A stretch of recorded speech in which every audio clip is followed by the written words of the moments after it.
பாத்திரத்தில் 2 cup water add பண்ணிக்கோங்க. 5லேருந்து 6 கற்பூரவல்லி இலை ஆட் பண்ணிக்கோங்க. துளசி ஆட் பண்ணிக்கோங்க. ஒரு சின்ன துண்டு பட்டை ஆட் பண்ணிக்கோங்க. 4 கிராம்பு ஆட் பண்ணிக்கோங்க. கொஞ்சமாக சீரகம் ஆட் பண்ணிக்கோங்க. கொஞ்சம் நுணுக்கி வச்ச மிளகு ஆட் பண்ணிக்கோங்க. ஒரு கல் உப்பு ஆட் பண்ணிக்கோங்க. 1/2 டீஸ்பூன் மஞ்சத்தூள் ஆட் பண்ணிக்கோங்க. இப்போ இதை 10 to 15 மினிட்ஸ் நல்லா கொதிக்க வச்சுக்கோங்க. இந்த கஷாயத்தில் துளசி கற்பூரவல்லி எல்லாம் ஆட் பண்ணியிருக்கனால தொண்டை கரகரப்பு சளி சீக்கிரமாக சரியாயிடும்.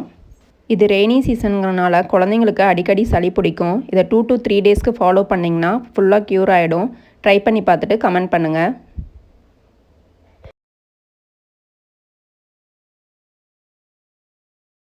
Subscribe to Star Fant.